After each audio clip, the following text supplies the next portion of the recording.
Era el año 1963. Como tantos otros, la primera vez que íbamos a sufragar.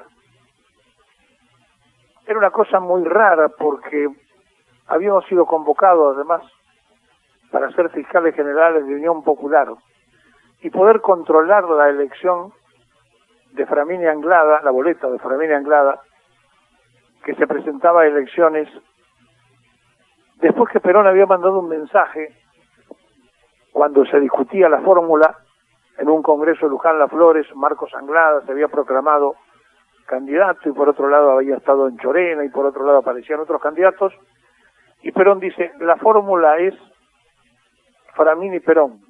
Entonces Andrés Framini le dice, no, general, ¿cómo voy a anunciar eso? Usted anuncie eso. No, será Perón Framini. No, usted anuncie la fórmula que le acabo de decir.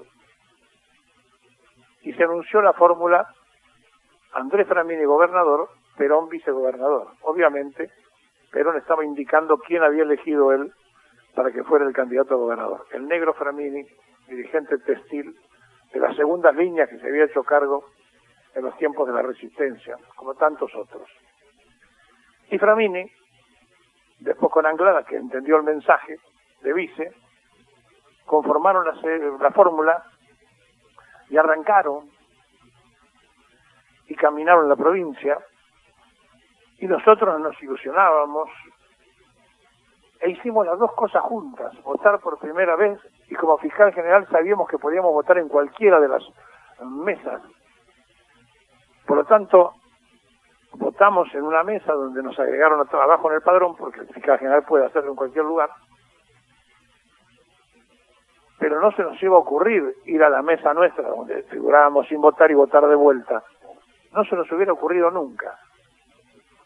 Sin embargo, algunos pensaban eso y decían, che, andá y votá de vuelta. No, ¿para qué? No hace falta, van a sobrar votos. Y sobraron los votos. ¿Y saben qué? Cuando los contaron, dijeron, no vale, ganó el peronismo. No le vamos a entregar el poder. Y Framini con todos los compañeros se presentaron en La Plata para tomar posesión y los militares le dijeron, no, hemos intervenido en la provincia y no reconocemos su triunfo. Sí, nacimos votando y nos robaron la ilusión del voto. Pero podíamos haber votado porque hasta ese momento tampoco se dejaba. ¿Y quién iba a imaginar, quién podía pensar que íbamos a llegar a votar por Perón? Era casi una cosa impensada, difícil de poder entender. Pero si era el que conducía, sí, a 18.000 kilómetros. Pero si era el que habíamos visto en Madrid, sí, pero en el exilio. Si era el hombre de referencia, sí, pero lo escuchaban, pero no lo dejaban llegar. Y cuando intentó venir, en el gobierno de Ilia, con uno de los que bombardeó la Plaza de Mayo como civil, arriba de los aviones ametralló al pueblo el 16 de junio del 55, que era canciller de Ilia, Miguel Ángel Zabal Ortiz, que era el canciller, se comunicó con el inglés de Buenos Aires, el embajador inglés se comunicó con el norteamericano hizo parar el avión en Río y lo mandaron de vuelta a Europa. Y el retorno se frustraba. En aquella época, por si el avión tenía que de emergencia bajar en Uruguay o en otro lugar, se había organizado por parte de la Resistencia y del mayor Pablo Vicente todo aquello. Sí, habían ido a Uruguay por si hacía falta cuidar a Perón, por si el avión aterrizaba por allí. Pero no, lo hicieron dar vuelta al avión y lo mandaron de vuelta a Europa. No lo dejaron venir.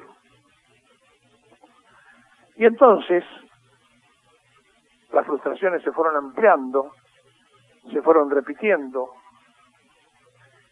y cuando pasa más de medio siglo y uno lo tiene tan fresco, es porque nos caló muy hondo, porque nos marcó toda nuestra vida de jóvenes, porque nos frustraron, porque nos robaron, porque no nos dejaron, y porque además antes habían bombardeado y fusilado.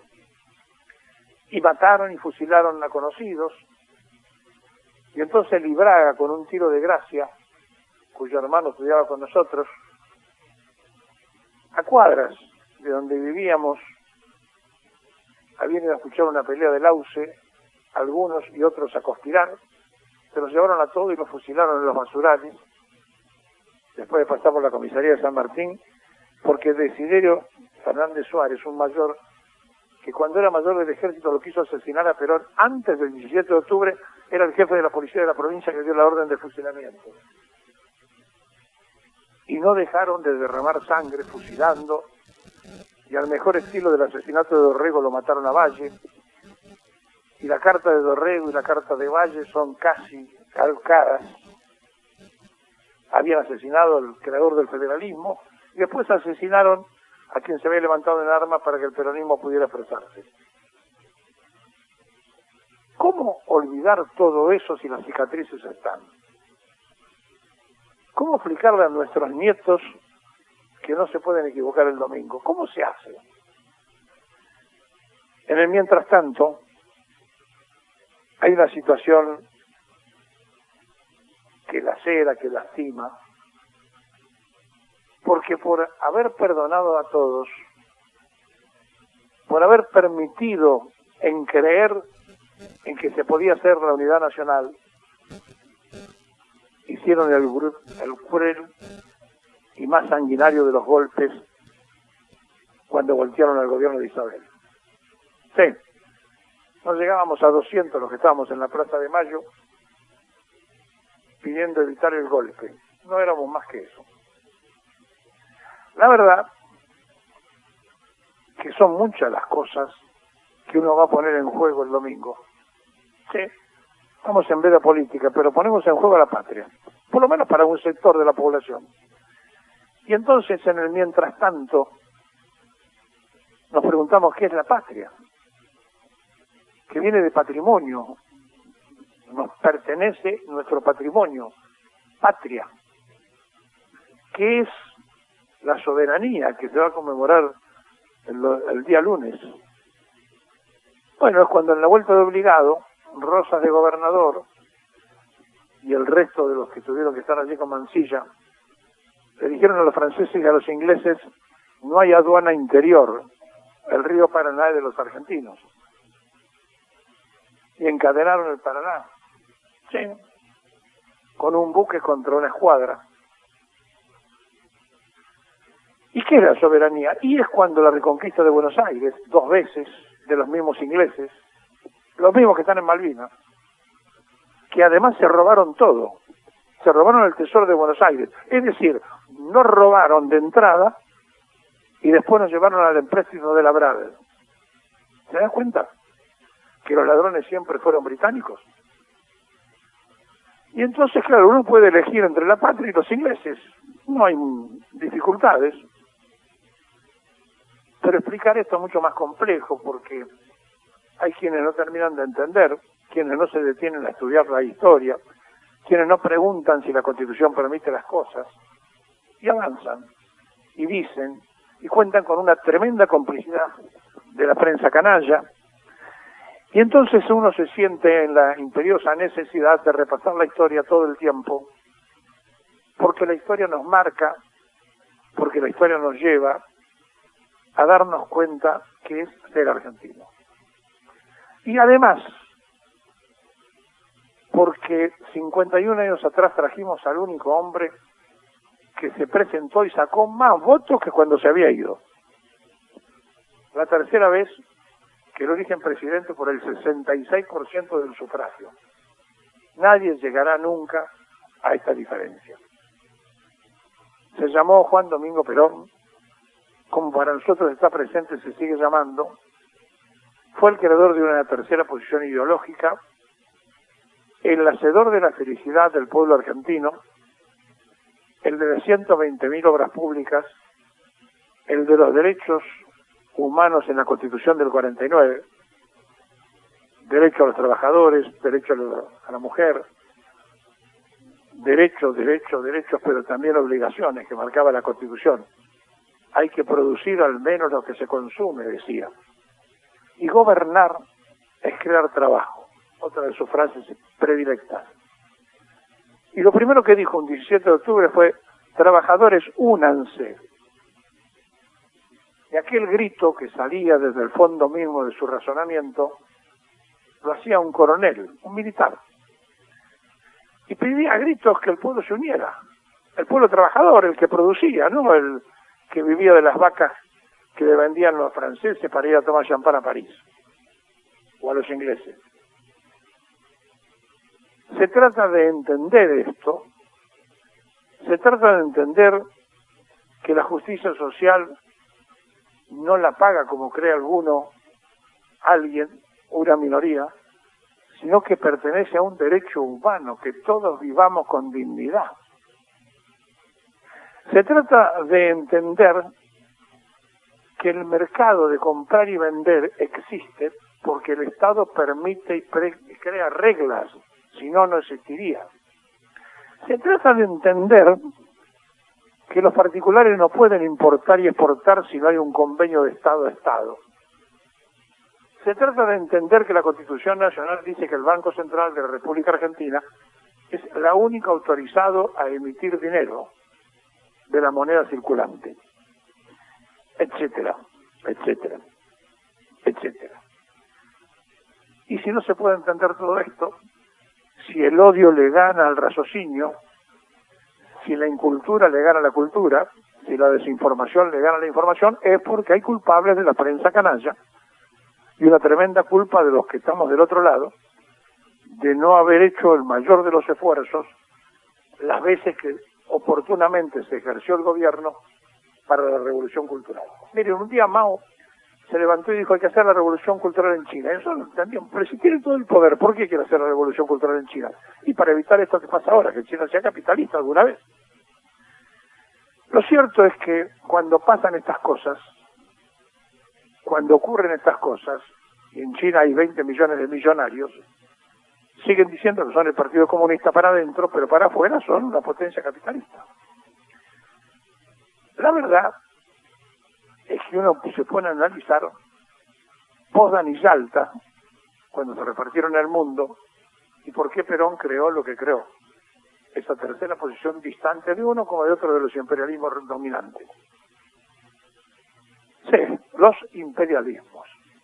Pero los imperialismos existen porque en los países hay entreguistas históricos, quienes piensan que el extranjero le da lo que no le da el criollo, que renuncian a las costumbres propias para hablar en inglés y ponerse una remera en idioma que no entienden. Sí, es la contracultura. Que escuchan una música que a lo mejor no saben qué se dice, pero que como les gusta el ritmo musical, asumen y compran todo. ¿Saben qué? Cuando el conflicto de Malvinas, todas las radios tenían que transmitir en castellano. Y la música que se pasaba era hermosa, porque era música en español, desde que nos levantamos hasta que nos acostamos, y todos las entendíamos. Duró nada más que un ratito, como duró la batalla. Nos gusta lo que no entendemos y no hacemos ningún esfuerzo para entender lo que tenemos que Dios nos dio. Uno de los países más ricos de la tierra tiene el 40% de pobres. Y eso es consecuencia de la contracultura. Por eso, la aparición de Perón fue un cambio cultural muy fuerte. Y cuando vieron en Mar del Plata las minorías que veraneaban, que el hijo del obrero se juntaba con su hijo en la playa para jugar con una pelota pulpo de goma al fútbol en la arena, no podían aceptar que el hijo del que le había pintado la casa, el que le había cortado el pasto, el que había arreglado algún mueble, el hijo del carpintero, del albañil, del textil o de la muchacha, estuviera mezclado con sus hijos. Que los chicos disfrutaban juntos porque eran criaturas y jovencitos, pero que los padres decían: ¿cómo puede ser que el nuestro se junte con los hijos de los negros? Y bautizaron Cabecita Negra a todo aquel que llegaba del interior sin darse cuenta que la capital es una consecuencia de las provincias. Sin las provincias no había nación y sin nación no había capital federal. Sí, es un tema cultural.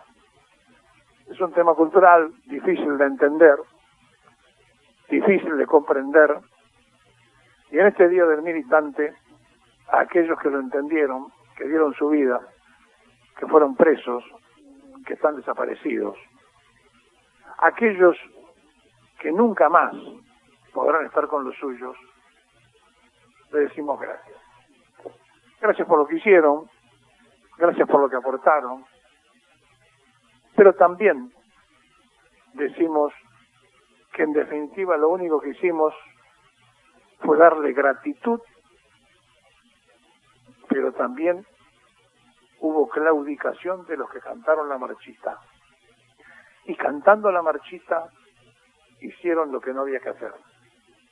Entonces, hay que preguntarse, ¿qué tiempo queremos vivir a partir del próximo lunes? ¿Qué cosa queremos hacer de la Argentina? ¿Y en qué Argentina queremos vivir? ¿Saben? Algunos ya elegimos hace mucho. Algunos gritaban y lo hicieron, la vida por Perón. Otros gritaban Perón, Perón y terminaron traicionando. Otros cambiaron porque creyeron que era una mercancía, como piensan algunos, que se compra y se vende. Y después de tener todos los cargos cantando la marchita, pegan el salto para el otro lado y se hacen amarillos. Sí, hay de todo. Pero nos quedamos con aquellos fieles.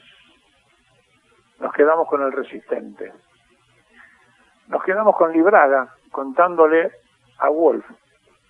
Sí, al mismo Wolf que había embanderado su casa cuando cayó Perón, y Rodolfo Wolf se dio cuenta después de que su nacionalismo lo había llevado a engañarse con Lonardi, con Rojas, y después con Aramburu se dio cuenta que el golpe era liberal y masónico. Y terminó haciendo el libro que dio testimonio de los fusilamientos, porque Libraga se lo contó. Hay de todo, los que fueron y los que vinieron, los que estuvieron y se fueron, los que nunca estuvieron y después se inmiscuyeron. A todos aquellos dedicados a este programa del militante político, porque sin militancia política, el domingo no habría elecciones.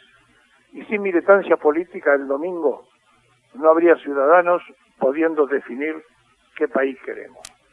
Hasta el lunes, y ojalá que sea con la soberanía nacional.